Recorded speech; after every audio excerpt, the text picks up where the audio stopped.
안녕하세요. 반갑습니다.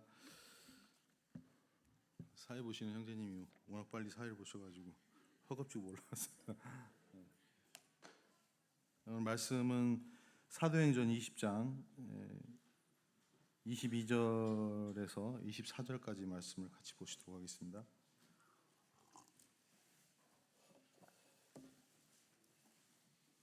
사도행전 20장 22절에서 24절까지 말씀입니다. 한 절씩 교독하시도록 하겠습니다. 보라, 이제 나는 성령에 매여 예루살렘으로 가는데 거기서 무슨 일을 당할는지 알지 못하노라.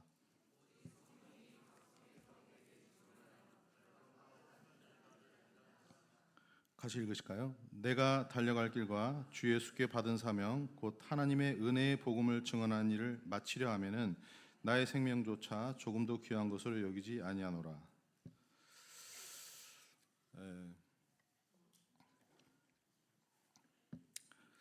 일곱 분인가요? 우리 형제님들이 이렇게 이제 은사를 따라서 설교를 이렇게 돌아가면서 하고 계시는데 7명도 빨리 돌아오는 것 같아요. 왜 이렇게 빠른지 하는 생각이 또 들기도 하고. 오늘 말씀의 주제는 성령님을 의지하는 삶에 대해서 이렇게 교제하기를 원합니다. 저희들이 성령님에 대해서 우리가 많이 얘기하고 서로 고백하는 바가 있습니다. 그런데 이제 우리가 성령님에 대해서 잘 모르는 경우가 많아요. 오늘 잠깐의 이 교제가 성령님에 대해서 뭐 우리가 얼마나 많이 알 수 있는 시간이 될까 싶은 생각이 들지만 그래도 우리가 참 성령께서 또 저희를 마음 가운데 또 말씀을 깨닫게 해주시기를 또 바라는 마음이 있습니다. 사도 바울이 고별 설교하는 장면이 20장에 이렇게 있습니다. 주님을 섬기는 그 마지막 에베소에 있는 그 장로들을 만나서 밀레도에서 이제 이 고별 설교를 하는 그런 말씀의 내용 가운데 오늘 저희들이 읽었던 내용이 나오는데요. 근데 여기서 우리가 이제 특징적으로 볼 수 있는 게 뭐냐면 22절에 저희들이 봤던 것처럼 성령에 매였다 이런 표현을 합니다. 그러니까 이제 이걸 보게 될 때 바울이 성령과 얼마나 밀접한 관계가 있었는지를 우리가 알 수 있습니다. 신약 성경의 13권을 이렇게 성령의 감동으로 쓰게 된 이 바울이 당대 최고의 사도라고 말할 수 있는 그 바울이 성령님과 얼마나 밀접한 동행을 했는지 우리가 이걸 알 수 있습니다. 그 성령에 매여서 예루살렘으로 가는데 거기서 무슨 일을 당할지 알지 못한다 하면서 23절에 또 얘기합니다. 오직 성령이 각 성에서 내게 증언하여 결박과 환난이 나를 기다린다 하시니, 성령의 인도함, 성령의 음성을 계속적으로 들었던 그것을 얼마나 참 중요하게 그렇게 듣고 그 인도함을 따랐는지를 이 바울을 통해서 우리가 알 수 있습니다. 그래서 우리가 기억해야 될 부분은 성령이 얼마나 중요한가, 성령의 인도함을 과연 나는 얼마나 받고 있는가, 이런 부분을 우리가 생각해 보게 됩니다. 여기 손을 잠깐 놓으시고요. 사도행전 2장 38절을 한번 같이 한번 보시겠습니다. 사도행전 2장 38절입니다. 거기 보게 되면 그런 말씀이 있습니다. 베드로가 이르되 너희가 회개하여 각각 예수 그리스도의 이름으로 세례를 받고 죄 사함을 받으라. 그리하면 성령의 선물을 받으리니. 오순절 마가의 다락방에 성령의 이제 강림이 있으시고 이게 성령에 대해서 막 충만하게 역사가 일어나는 그런 상황 가운데에서 베드로가 그렇게 얘기를 합니다. 먼저 이제 죄 사함 받는 부분에 대해서 얘기를 해요. 회개해라. 회개하고 예수 그리스도의 이름으로 세례를 받아야 된다. 죄 사함을 받아야 된다. 오늘 여기에 혹시 아직 예수님을 영접하지 못하고 계신 분이 있다면 하나님 앞에서 정말 회개해야죠. 그냥 이 죄의 목록을 아는 회개가 아니라 내 자신이 근본적으로 하나님께 죄인된 근본적인 죄인이라는 사실에 대해서 하나님을 알지 못하고 하나님께 감사드리지 못하고 하나님께 예배하지 않는 그런 정말로 악한 그런 근본적인 죄성을 가지고 있는 죄인이라는 것에 대해서 하나님 앞에서 성령의 감동을 입어서 회개해야겠죠. 그렇게 하고 죄 사함을 받습니다.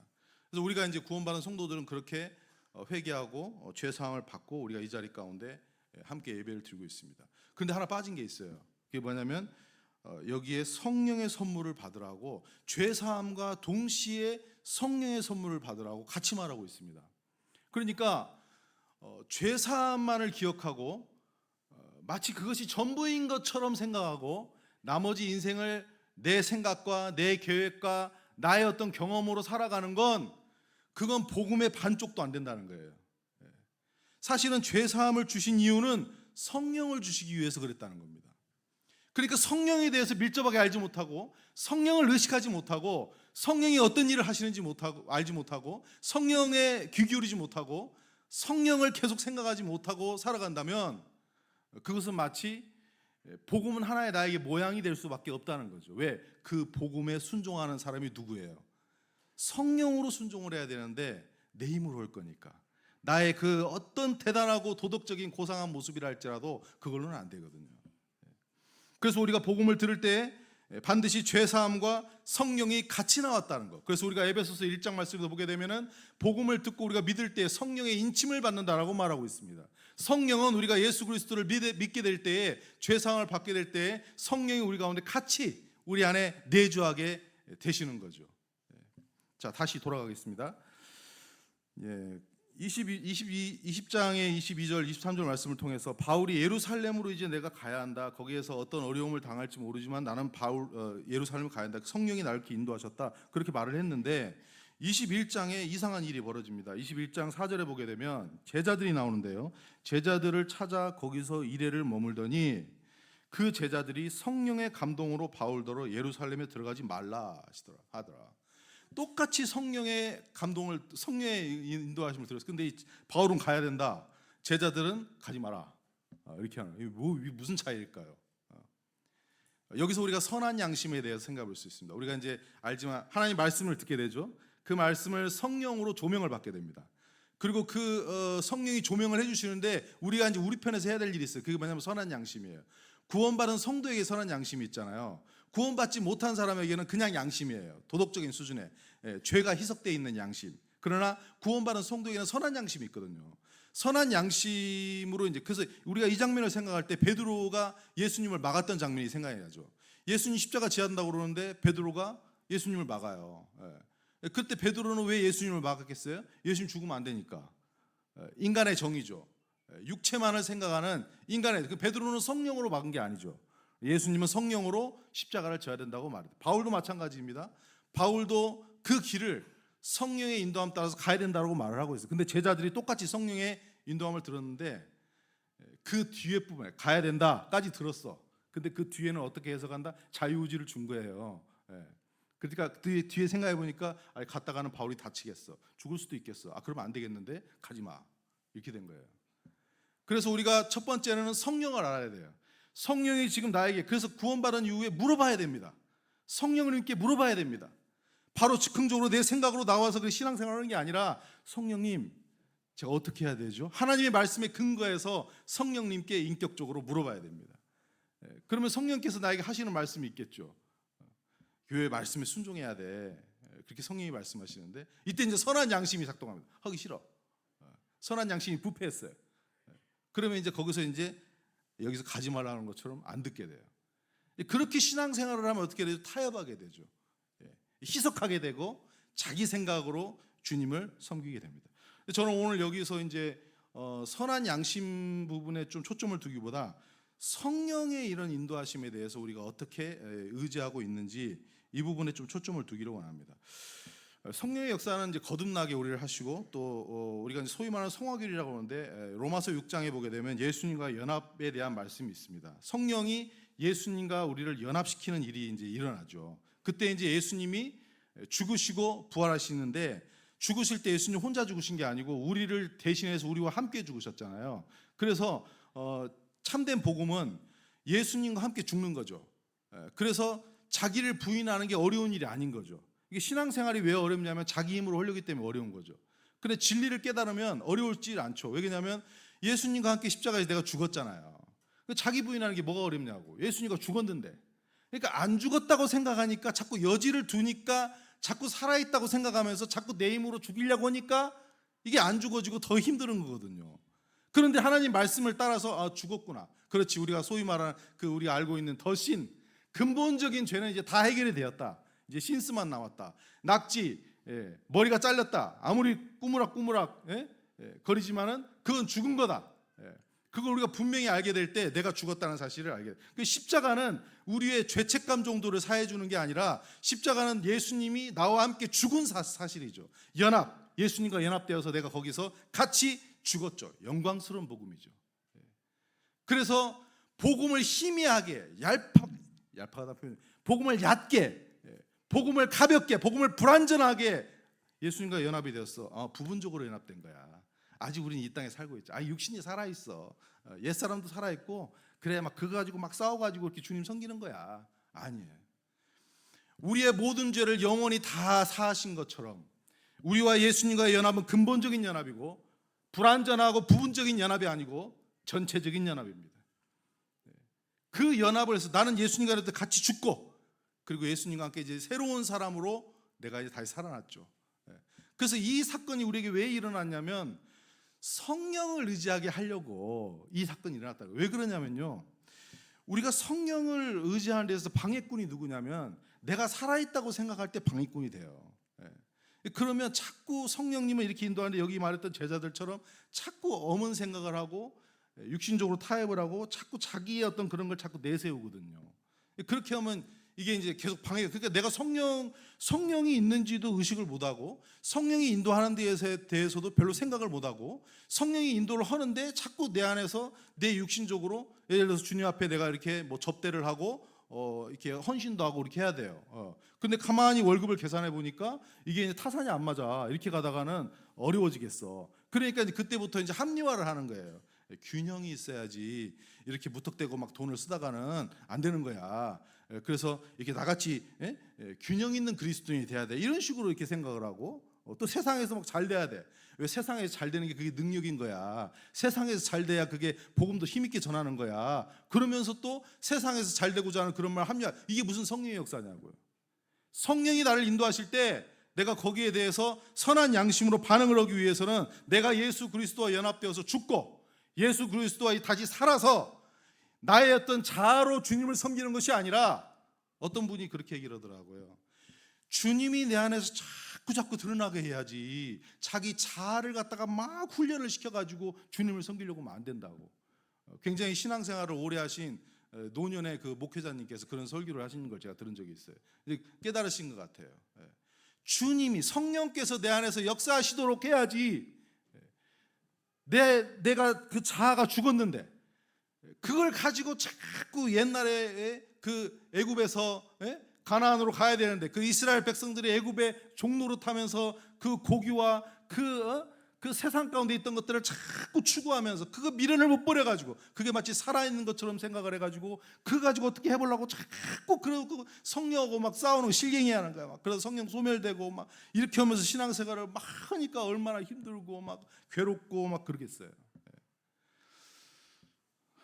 이거 5분 하려고 이거 이 부분은 5분 하려고 했는데 13분이 지났네. 큰일 났네. 그래서 성화교리는 성령이 내게 역사하시는 데 있어서 내 자아가 방해가 되지 않게 하기 위해서 성령이 예수님과 연합해서 죽게 되고 내가 살게 되는 것을 말씀하신 것이 성화교리다. 이런 부분을 우리가 먼저 생각을 하고요. 자, 그러면 예수님의 본을 우리가 한번 보기를 원합니다. 예수님이 완전하신 분이시잖아요. 근데 이 땅에 인성을 가지고 오셨습니다. 근데 그 예수님이 이 땅에 오셔서 오심부터 시작해서 주님 나라 가시는 그날까지 예수님은 성령으로 사셨어요. 예수님이 복음서에서 어떻게 사셨는지에 대해서는 우리가 많이 압니다. 이렇게 살아야겠구나. 이렇게 그걸 가르쳐 주는 것도 물론 요 복음서에서 그걸 가르쳐 주. 그러나 그것만이 아니라 예수님이 인성을 입으시고 성령을 의지해서 사셨다는 걸 기억하는 게 굉장히 중요한 본질이겠죠. 그래서 예수님이 이 땅에 성육신에서 오셨을 때 그분이 성령으로 잉태됐다라고 우리가 알고 있습니다. 예수님 성령으로 잉태했어. 그냥 사람으로 이렇게 잉태된 게 아니고 성령으로 잉태됐어. 성령이야. 이렇게 알으라고 성령에서 끝나는 게 아니고 그분이 죄 없이 무죄하게 거룩한 잉태를 하기 위해서는 성령님이 계셨어야 돼요. 왜냐하면 예수님은 몸을 입고 오셨잖아요. 그래서 예수님이 이 땅에 잉태하실 때에도 거룩한 잉태를 하셨습니다. 무죄한 잉태. 그래서 성령님으로 말미암아 잉태하셨고 또 그리스도 안에 예수 그리스도 안에 이 땅을 살아가시는 데 있어서 성령이 충만하셨어요. 그래서 말씀을 제가 읽어드리겠습니다. 요한복음 3장 34절의 말씀을 보게 되면 그런 말씀이 있습니다. 하나님이 보내신 이는 예수님을 말하죠.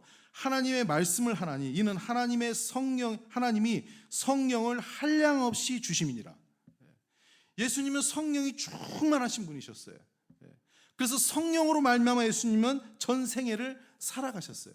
자, 그리고 예수님은 성장하셨습니다. 어렸을 때부터 시작해서 강하여지고 지혜가 충만하고 하나님의 은혜가 그 위에 있는 그런 성장을 했어요. 예수님이 신성을 가지시고 신성으로 오셨다면 예수님이 성장할 필요가 없어요. 하나님이 무슨 성장을 해요? 그러나 예수님이 인성을 입으시고 예수님은 성장할 필요가 있었는데 그 성장을 뭘로 했냐면 성령으로 오셨어요. 성령과 뗄 수 없는, 올 때도 성령으로 왔고 성령이 그 안에 가득하셨고 성령으로 성장하셨습니다. 우리는 어떻습니까? 자, 그리고 예수님은 또한 예수님의 공생의 사역을 하는 데 있어서 성령님과 함께 하셨어요. 우리가 알고 있지만 예수님의 삼중직분, 성령님, 예수님의 선지자, 왕, 제사장의 직책을 수행하는 데 있어서도 성령을 의지하셔 그렇게 하셨습니다. 복음을 전하시고 이적과 기사와 이런 기적을 모든 걸 행하시는 것도 성령의 능력으로 하셨습니다. 사도행전 10장 37절 38절인가요? 거기 보면 이렇게 나와 있습니다. 하나님이 나사렛 예수에게 성령과 능력을 기름 붓듯 하셨음에 그가 두루 다니시며 선한 일을 행하시고 마귀에게 눌린 모든 사람을 고치셨으니 이는 하나님이 함께 하셨습니다. 나사렛 예수에게 성령과 능력을 기름 붓듯 하셨습니다. 성령으로 모든 역사를 행하신 걸 볼 수 있습니다. 또 예수님이 광야에서 시험을 받으실 때에도 성령에 이끌려서 광야로 가셔서 시험을 받으실 때도 성령께서 승리하시도록 도우셨습니다. 그래서 우리가 누가복음 4장 13절 14절 말씀을 보게 되면 마귀가 그 모든 사람을 모든 시험을 다 한 후에 얼마 동안 떠나니라. 바로 이어서 예수께서 성령의 능력으로 갈릴리에 돌아가시니 그 소문이 사방에 퍼졌고, 예수님이 시험을 받으실 때에도 성령을 의지해서 그 시험을 이기셨어요. 성령 빠진 신앙생활, 성령을 의식하지 않는 신앙생활, 성령을 생각하지 않는 신앙생활. 구원받을 때에는 내 힘으로 구원받을 수 없어. 그러니까 이제 예수님이 필요해. 그러니까 예수님 믿어서 구원받아요. 근데 구원받은 이후에는 내 힘으로 할 수 있어요. 이제 그때부터는 안 됩니다. 성령을 의지해서 우리는, 왜? 완전하신 예수님도 성령을 의지해서 그렇게 사셨잖아요. 자, 주님의 죽으심에 대해서 우리가 생각해 볼 수 있습니다. 주님이 십자가에 죽으셨을 때 그 이루 말할 수 없는 고통, 우리는 그 육체적인 고통을 많이 생각을 합니다. 그래서 이런 십자가의 이 극악한 이 고통을 하나님 예수님께서 이걸 감당하실 때 이건 정말 이건 누구도 할 수 없는 일이야, 그렇게 생각할 수 있습니다. 그러나 세계 역사 가운데 보게 되면 이런 고통까지는 아니어도 정말로 그 극악한 고통을 감당한 사람들이 꽤 있어요. 그러면 예수님이 어떻게 된 거예요? 자, 예수님이 십자가를 지셨을 때 그 죽으심도 성령으로 말미암아 죽으셨어요. 그래서 히브리서 9장 14절 말씀 보게 되면 하물며 영원하신 성령으로 말미암아 흠없는 자기를 하나님께 드린 그리스도의 피가, 예수님이 십자가에서 우리를 위해 죽으실 때에도 성령으로 말미암아 그 사역을 하셨고, 또 십자가를 지실 때에도 우리가 히브리서 12장 2절에서 보았던 것처럼 믿음의 주요 또 온전케 하시는 이인 예수를 바라보자. 그는 그 앞에 있는 기쁨을 위하여 십자가를 참으사 부끄러움을 개의치 아니하시더니 하나님 보좌 우편에 앉으셨느니라. 예수님이 십자가를 지실 때 겉으로만 육체의 고통을 당하신 게 아니고 그분은 억지로 수치스러워서 부끄러운데 빨리 이거 끝내자, 의무감으로 저 영혼들 사람들 살려야 되니까 그냥 힘들어도 가자, 그렇게 해서 하신 게 아니고 그분은 그 앞에 있는 즐거움, 그 영광을 바라보고 그 십자가를 하나님 앞에서 정말 적극적이고 능동적인 그런 마음으로 순종을 하시고 그 내면에, 외적인 것만이 아니라 그 내면에서도 그런 하나님 앞에 자원하는 마음을 가지고 친히 나무에 달리셔서 그 일을 감당하셨어요. 성령으로 그걸 하신 거죠. 자, 우리가 주님을 섬길 때 우리가 생각해 볼 수 있습니다. 주님을 섬기긴 섬겨요. 그런데 성령으로 하지 않으면 어떤 일이 벌어지냐면 그 인격이 파괴됩니다. 마치 주님을 내가 다 혼자 섬기는 것처럼 얼굴에 근심이 가득 차요. 얼굴이 막 찌그러져 있고 막 이렇게 혼자 주님 다 섬기는 것 같아요. 성령으로 하셨다면 주님의 인격도 닮아야지요. 십자가는 고난에서 끝나는 십자가는 영광이요 승리이고, 이 땅에 오셔서 주님의 마지막 그 클라이막스, 주님이 승리하시고 영광을 받으시는 그 십자가의 신앙생활은 승리로 끝나는 거거든요. 승리의 신앙생활이거든요. 그런데 막 주님을 섬기는데 막 얼굴이 막 일그러져 있고 막 항상 웃들 안 해. 그건 성령으로 온 게 아닙니다. 그건 자기의 막 의지를 쥐어 짜내가지고 막 이렇게 해가지고, 어떻게 표현이 다 안 되는데, 그래서 또 반대의 경우를 보게 되면 아주 상당히 인격적이야. 근데 그것도 사실은 도덕적인 수준이야. 그러니까 진짜 성경에서 말하는 인격은 도덕적으로 겸양을 가지고 그냥 하는 척하고 그냥 허허허, 이게 인격이 아니고, 그가 주님을 닮은 실제적인 삶과 헌신과 그런 사역이 동반이 되면서 그의 마음에 기쁨이 넘치고 행복이 넘치고 즐거움이 넘치고 평안과 감사와 하나님께 대한 영광과 그 마음이 흡족하고 그런 여유가 있는, 그런 기쁨이 있는, 그게 인격이죠. 그런데 그게 아니라 다 점잖은 척은 엄청 해. 죄송합니다. 감사합니다. 이렇게 하는데 주님을 하나도 안 섬겨. 여기 속으면 이건 성령으로 하는 게 아니에요. 그래서 가장 중요한 거는 교회 공동체를 이루는 겁니다. 우리가 섬기는 이유가 교회를 이루기 위해 섬기는 거잖아요. 하나 되기 위해서. 근데 나 혼자 내 만족으로 섬겨. 아이고, 오늘 그냥 주일학교 이렇게 섬겼더니 뿌듯하네. 아유, 그냥 영혼 오늘 몇 명 만났어. 아유, 참, 다른 성도 보이도 안 해. 내가 어떻게 섬겼는가 이것만 생각해. 내가 이렇게 하고 내가 저렇게 했더니 주일학교가 잘 되고 학생부가 내가 이렇게 했더니 내가 그건 내 만족이죠. 성령은 그런 섬김을 주시지 않아요. 성령을 의식하고 섬긴다면 성령은 삼위일체 하나님 중에 성령이십니다. 하나님이 예수 그리스도를 섬기시고 예수 그리스도가 하나님을 섬기시고 성령이 하나님을 섬기시고 성령이 예수 그리스도를 섬기시고 같이 사랑하시고 같이 섬기시고 같이 하나 되는 놀라운 완전한 사랑과 섬김의 공동체, 거기에서 성령님이 우리에게 역사하시고 임재하신다면 우리가 어떤 마음을 가지고 섬기겠어요? 연약한 지체가 있으면 도와주고 격려해주고 같이 하자고 그러고 같이 힘을 내자고 그러고 같이 붙들어주고, 그렇게 해서 같이 다 잘 될 수 있도록 같이 하나 될 수 있도록 하는 섬김이 그 섬김이지. 그래서 덕을 이루어야죠. 그래서 우리가 예배 드릴 때에도 혼자 길게 이렇게, 혹시 그렇게 하고 싶은 분이 있으면 집에 가서 조용히 주님 앞에 서시라고. 왜? 여기는 공동체잖아요. 다른 사람이 나 때문에 예배 못 드리면 안 되잖아요. 같이 덕을 이루어야, 쉐어링 할 때도 혼자 막 엄청나게 깨달았다고 그건 주님 앞에서 혼자 개인적으로 하시면 된다니까. 이 공동체에서는 같이 덕을 이루어야 하잖아요. 교회가 하나 되게 하는 그런 섬김을 하는 거죠. 그래서 주님의 죽으심을 바라볼 때 외적인 모양에 치중하는 것이 아니라, 율법을 지키는 수준에서의 그런 섬김과 그런 헌신이 아니라 그의 내면에서도 진정으로 즐겁고 아름답고 기쁘고 감사가 넘치고 영광스러운 그런 인격이 동반되는 그런 섬김, 그것이 주님이 성령을 의지해서 하셨던 섬김이다. 그리고 주님이 부활하실 때에도 성령을 의지해서 부활하셨습니다. 그래서 로마서 8장 11절에 보게 되면 예수를 죽은 자 가운데서 살리신 이의 영이 너희 안에 거하시면 그리스도 예수를 죽은 자 가운데 살리신 이가 너희 안에 거하시는 그의 영으로 말미암아 너희 죽을 몸도 살리시리라. 주님의 전생애 가운데 성령이 빠지는 삶은 하나도 없었습니다. 전생애가 성령과 밀접한 사람. 주님은 영화에 있어서도 성령과 동행하시는 삶을 사십니다. 왜? 그분의 육체를 입으시고 부활하셨잖아요. 그래서 계속적으로 성령과 함께 하십니다. 이런 말씀을 우리가 듣게 될 때 우리 마음에 이제 어떤 마음이 드느냐? 주님은 성령으로 오셨구나. 잘하셨습니다, 주님. 감사합니다. 이게 아니라 주님이 그렇게 성령으로 사셨다면 나도 그래서 죄 사함으로 끝나는 게 아니라 성령을 주신다는 말이 같이 나오는 거죠. 그런데 우리 한국 사람들만 그런가요? 너무 빨라. 우리는 급해. 운동하러 가면 스트레칭 안 합니다. 저도 안 해요. 바로 헬스, 바로 근력 운동 막 들어가요. 그래가 어디 삐고 막 다치고 이러잖아요. 근데 그게 아니라 하나님의 말씀에서 하나님이 예수 그리스도를 보내시고 예수 그리스도가 십자가를 지신 이유는 성령 보내시기 위해서, 그리고 더 나아가서는 교회를 세우기 위해서.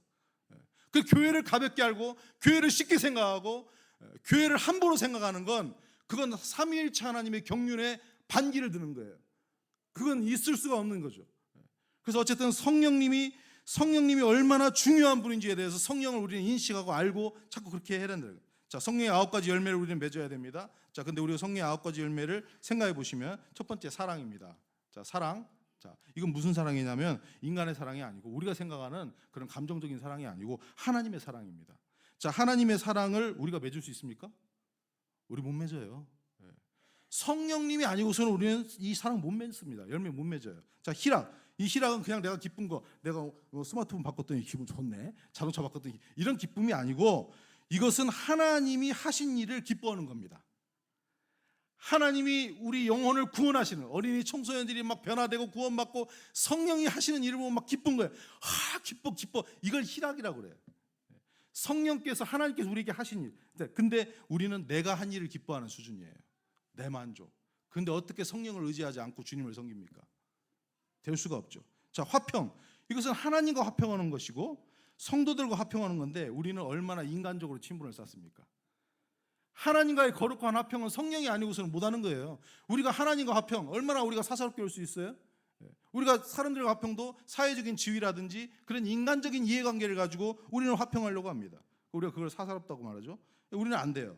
오래 참음, 어려움과 고통과 핍박 가운데서 인내하는 건데 인간으로서는 불가능하죠. 어떻게 이걸 참습니까? 그리고 자비. 이건 친절하고 온화함인데 어린아이들에 대한 주님의 마음 자세를 말한다고 그래요. 어제도 저기 캠프장에서 유초동무 나들이 끝나고 이제 애들 태워가지고 남학생들 6학년 남학생들이 이렇게 탔는데 뒤를 백미러를 갑자기 보니까 이 다리가 하나가 이 의자에 하나가 발바닥이 다 보여. 양말도 안 신었더라고. 탁 하나 걸려 있어. 저 냄새나는 발바닥을 갖다가 졌다가 그냥 걸어놨네. 그런데 또 계속 가다 보는데 출발해서 도착하는 그 순간까지 창문을 열고 지나다니는 모든 사람들한테 안녕하세요, 감사합니다, 포크레인 기사님 수고 많으세요. 나중에 가서는 욕을 하더라고. 야, 그건 하지 마. 신고 들어와. 그건 하지 마. 이게 우리 힘으로 되겠어요? 그래서 교회 안에서 우리 형제 자매들이 주님을 섬기는 데 있어서 열매를 맺어요. 그러면 그 형제 자매들이 잘한 게 아니고 물론 수고했죠. 그러나 성령의 역사에 대해서 우리는 같이 기뻐하고 함께 축복하고 그렇게 할 수 있어야 되겠죠. 충성. 이제 다 말하면 시간이 없으니까 넘어가겠습니다. 양성인데 충성. 하나님께 대한 신뢰로 그분께 충성하는 거죠. 우리가 헌신하고 섬기는 것도요, 성령으로 해야죠. 성령을 의지해서 그렇게 우리가 하지 않으면 우리는 타협하게 됩니다. 자, 그리고 온유한 마음도 그렇고요. 그리고 절제. 이 절제는 모든 삶에서 절제하는 거예요. 모든 삶에서 이 죄에 대한 욕구, 부정적인 거, 어두움, 이런 모든 욕심이나 이런 걸 모든 삶에서 절제하는 겁니다. 이게 어떻게 돼요?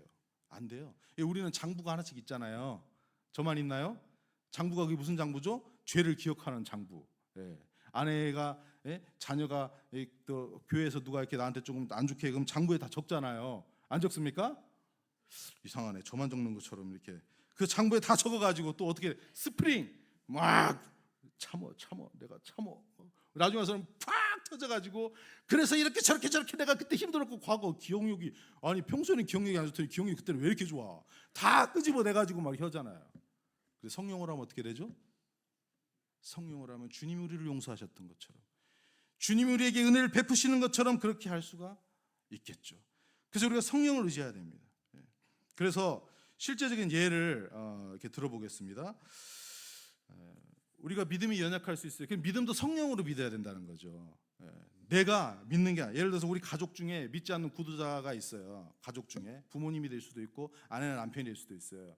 근데 뭐 오랜 세월이 지났어요. 언제 구원받을지 몰라. 근데 인간적인 생각으로 생각하면 어떻게 돼요? 때로는 열심을 품어봅니다. 막 기도하면서 지금 저 막 구원 받을 것처럼 막 믿습니다. 예? 얼마나 가요? 그러다가 이제 포기해. 아이고 그냥 주님 오세요 빨리, 힘들어 죽겠어요. 그냥. 그러나 성령을 의지하게 될 때는 어떻습니까? 성령을 의지하게 될 때는 그 성령께서 반드시 저 영혼을 구원하시고, 하나님의 때에 하나님은 지금도 역사하고 계시고 성령은 완전하신 분이시라는 걸 의지하게 될 때에 그가 믿음이 생기는 거죠. 그 성령을 의지할 때 힘이 나는 거예요. 성령을 빼면 그 순간부터 인간의 생각을 가지고 인간의 열심으로 하든지 인간의 노력하다 포기하든지 그렇게 하게 되겠죠. 그리고 우리가 세상 방법으로 살지 않게 되죠. 성령을 의지하는 이게 무슨 얘기냐면, 교회 안에서 우리가 세상 승진 구조나 이런 걸 가지고 서로 지체들을 이렇게 시기할 수 있어요. 예를 들어서 교회 안에 장로와 집사가 있습니다. 세상적으로 말하면 그게 제일 높다고 볼 수 있잖아요. 말도 안 되는 얘기지만 사실은. 그러니까 그걸 생각하는 거예요. 예를 들어서 내가 주님을 이렇게 리더로 섬기다가 갑자기 리더가 아닌 자리로 갔어. 그러면 이제 어떻게 된 거예요? 잘린 건 아니지만 이렇게 내려간 거 아니야. 그럼 무슨 생각이 들어요? 이제 마음 가운데에서 이거 참 주님 앞에 면목이 없네 내가. 나 그럼 언제 집사 돼? 언제 장로 돼? 우리 교회의 장로 형제님들과 집사 형제님들이, 저는 그렇게 생각을 해요.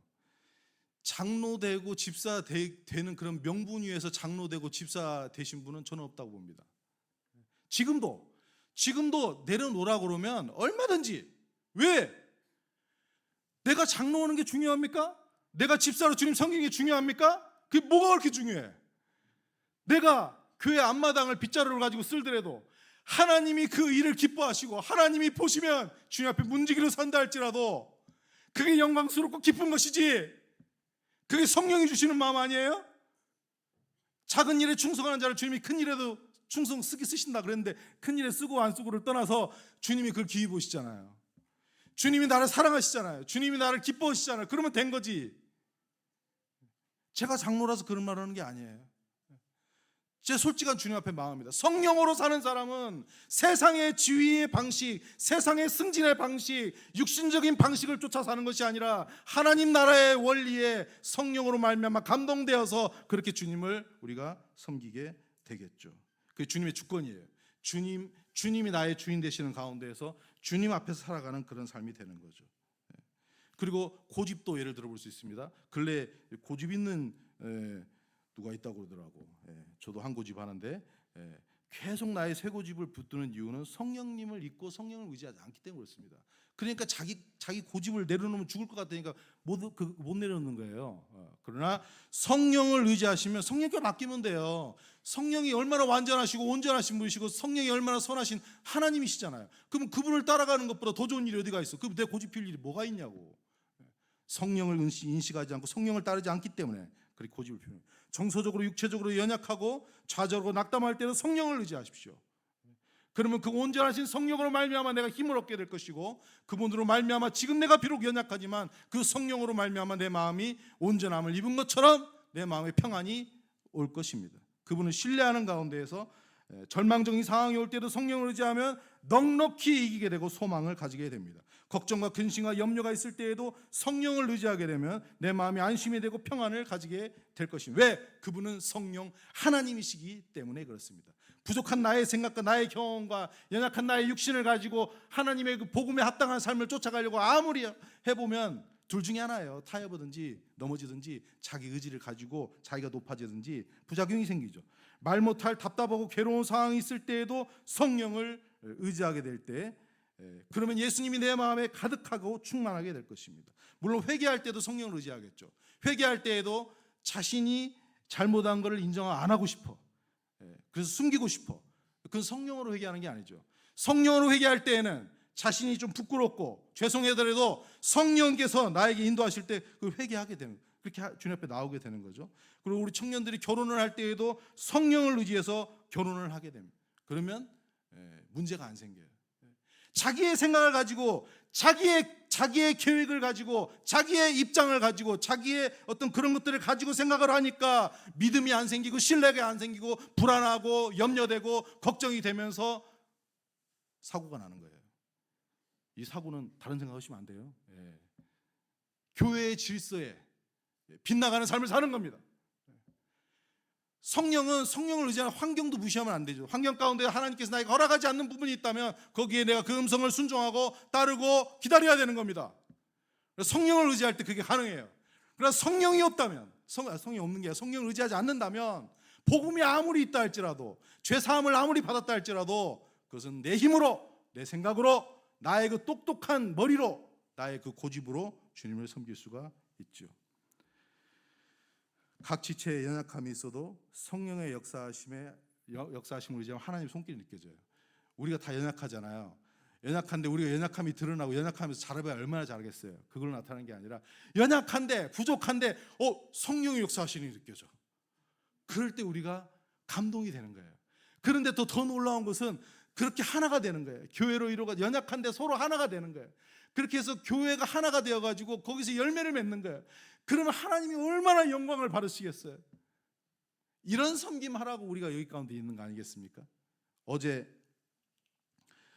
유치원부 나들이를 캠프장으로 갔는데 10명의 새 친구가 왔어요. 나들이에서 10명이 온 거는 드문 일인 것 같아요. 여기 가까운 용소초등학교부터 시작해가지고 주님이 막 열매를 주셨어요. 그리고 부모가 5명이었어요. 안 믿는 부모님이. 그런데 교제를 해보니까 다 마음이 좋아. 이야, 놀랍더라고. 이게 주님이 하시는 일이죠. 그리고 140명이 총 140명이 참석을 했어요. 사고 없이 애들이 통제를 너무 잘 따라.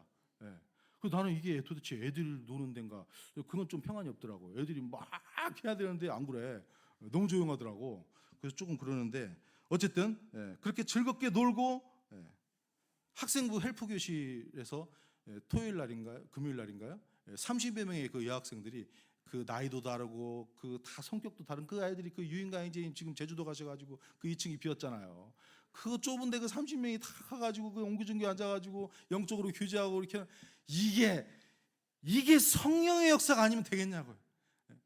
그러니까 뭐예요? 주일학교에서 이렇게 풍성하게 주일학교 참 대단해, 좋아, 이게 아니라 우리 형제 자매님들이 한 마음이 되어서 성령 안에서 같이 서로 사랑하고 그렇기 때문에 성령이 기뻐하셔서 역사를 해주시고 축복하시고 하나님 영광 받으시는 거 아니겠습니까?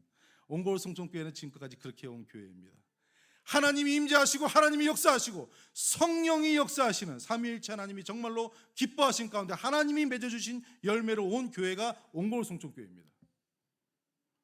우리의 어떠함을 드러내는 것이 아니라 하나님을 드러내고 하나님을 찬양하고 하나님을 높이는 그 교회, 앞으로도 성령님을 의지해서 사랑으로 하나 되고 그렇게 나아갈 때 삼위일체 하나님이 충만히 역사하시고 열매를 맺어주시고 하나님이 영광을 받으실 줄로 믿습니다. 아멘이십니까? 기도하겠습니다. 하나님 아버지 감사합니다. 예수 그리스도로 말미암아 저희의 죄를 사해 주시고 그것으로 끝난 것이 아니라 저희가 여전히 주님 앞에서 부족하고 연약함을 아시고 성령님을 보내주셔서 주님이 이 땅에서도 성령으로 말미암아 사셨던 것처럼 저희도 주님의 본을 따라서 성령으로 살아갈 수 있는 그런 삶을 살게 해주셔서 참으로 감사를 드립니다.